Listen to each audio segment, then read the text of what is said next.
नमस्कार दोस्तों, मैं अंकुर उपाध्याय स्वागत करता हूं आप सभी का आपके अपने YouTube channel share market analysis में। बाजार दिन के निचतम स्तर पे आता हुआ दिख रहा है और इन्वेस्टर सब पैनिक करने लगे हैं। काफी सारे कमेंट्स भी आ रहे हैं कि भाई साहब आप ये बता दो बस पोर्टफोलियो खाली कर दें या फिर ये लेने का मौका है।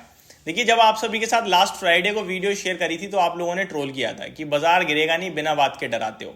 इनफैक्ट कल भी मंडे को भी काफी सारे कमेंट्स यही थे कि बाजार नहीं गिरने वाला, खरीदने का मौका है, मैंने तो खरीदा है, पैसा बन रहा है, आप डराने का काम मत करो।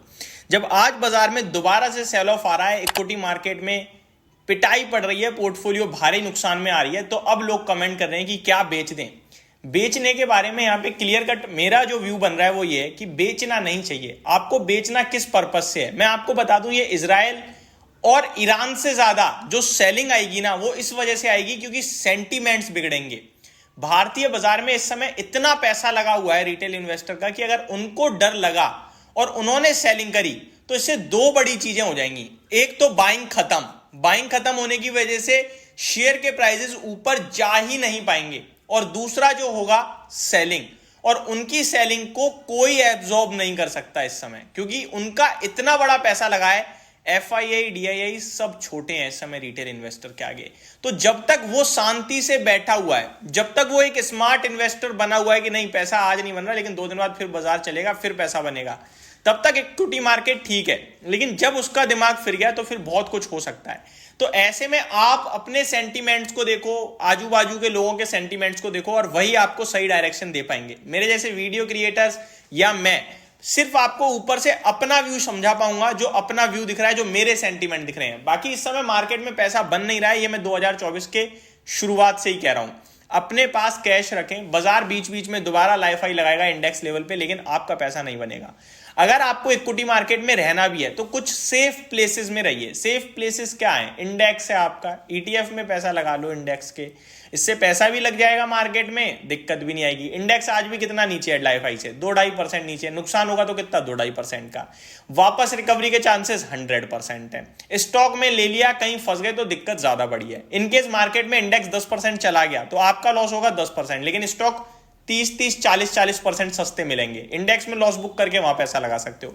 मल्टीपल ऑप्शंस होंगे आपके पास, तो ये सारी चीजें अपना सकते हैं, या फिर साइड में बैठ के देखिए आराम से नजारा जो भी चल रहा है। अभी इसके ऊपर बात करूंगा डिटेल में 3:30 में, बट आपके लिए यहाँ पे मैंने 2-2.5 मिनट ऑलमोस्ट चले गए हैं अपने इसके बारे में टॉपिक डिस्कस करने में। यहाँ 3 स्टॉक्स के बारे में बात करने जा रहा हूं आप सभी के साथ, जिनमें आज फ्रेश बड़ी अपडेट आई है। एक ब्रोकरेज हाउस की और 2 फंड हाउसेस की।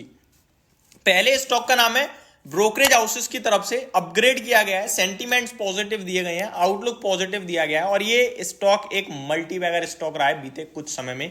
स्टॉक का नाम है वरुण बेवरेजेस लिमिटेड। 1400 रुपए का भाव है इस शेयर का। 1 साल में इस शेयर ने अपने इन्वेस्टर्स का पैसा कर दिया है डबल। 2 साल में 300% के रिटर्न और 5 साल में 1000% के रिटर्न, तो बहुत बड़े रिटर्न दिए हैं।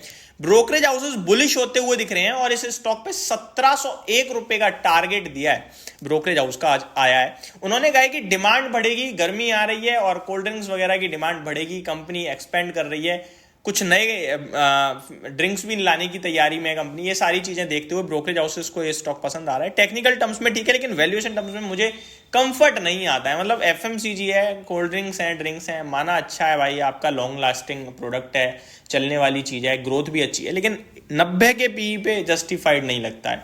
तो 75-70 के PE पे कंफर्टेबल हो जाएंगे, पोजीशन अच्छी बन जाएगी, लेने के मौके बन जाएंगे। स्टॉक जिनके पास भी है वो होल्ड करें, क्वालिटी कंपनी है। बाकी फ्रेश एंट्री के लिए मेरे को थोड़ा महंगा लग रहा है अभी। आगे दूसरा स्टॉक है आपका VST इंडस्ट्रीज। आपको याद होगा VST इंडस्ट्रीज में थोड़े समय पहले भी 3600 रुपए के भाव पे एक खबर आई थी। राधा किशन दमानी जी ने इसमें खरीदारी करी और स्टॉक 20% सर्किट पे 4000 रुपए का भाव दिखा दिया था। उसके बाद फिर गिरा और अभी 36-3700 दोबारा आ गया। आज फिर खबर आई है कि राधा किशन दमानी जी ने इसमें एडिशनल बाइंग करी है, तो ये स्टॉक जरूर रडार पे रखना चाहिए, चाहे राधा किशन दमानी जी खरीद रहे हैं। VST इंडस्ट्रीज की बात की जाए तो केवल 20 के PE पे मिलता है ये स्टॉक आपको। तो मेरे को लगता है ये एक ऐसा कैंडिडेट है जिसमें आप इन्वेस्टमेंट के रूप में पोजीशन देख सकते हैं। टेक्निकल टर्म्स पे बहुत समय से यही 2021, 22, 23, 24 यही कंसोलिडेशन में चला गया। बॉटम 3000 का रहता है, 3200 का रहता है, और टॉप की बात करूं तो टॉप पे ही खड़ा है, लेकिन स्टॉक में 4600-4700 रुपए टेक्निकल टर्म्स में आते दिख रहे हैं। बाकी मेरे को लगता है कि ये बड़ी तेजी के लिए भी तैयार हो रहा है शायद। VST industry stock to watch है फॉर नेक्स्ट 2 ईयर्स। जी हाँ, अगले शेयर की बात करी जाए तो एक स्टॉक है, छोटा फार्मा कंपनी है मार्क्सन फार्मा। मार्क्सन फार्मा की बात की जाए तो आज इस स्टॉक में भी बड़ी तेजी बन गई भैया, 15 रुपए भागे 10% से ज्यादा रैली हो गया है। वॉल्यूम्स देखिए आप, 70 लाख शेयर ट्रेड हो गए, 14 लाख का एवरेज वॉल्यूम है। इसके लिए भी खबर आई है, अपना फेवरेट जो मैं कंटिन्यू डिस्कस करता हूं MIT, कि जब वो किसी भी शेयर में खरीदारी करते हैं तो मेरे रडार पे आ जाता है वो शेयर, फिर उसके फंडामेंटल भाव ये सारी चीजें जब मुझे अच्छी लगती हैं मैं आपके साथ भी डिस्कस करता हूं, पर्सनली खुद भी पोजीशन बनाता हूं कभी कभार। मार्क्सन्स फार्मा में MIT ने खरीदारी करी है 155 रुपए के भाव पे, ये अपडेट आई है कल, और उनके क्वार्टरली होल्डिंग्स में भी अपडेट आ जाएगी जल्दी, अभी तो अपडेट नहीं हुई है बट डेफिनेटली जल्दी आ जाएगी। इस शेयर में आज 10% की तेजी है। तो ये 3 स्टॉक जो रडार पे आपके लिए होने चाहिए, जहां पे बड़ी खबरें, बड़ी बाइंग चल रही हैं। तो ये मेरी तरफ से आपके लिए अपडेटेड वीडियो थी। Thank you so much for watching this video. Have a great day guys.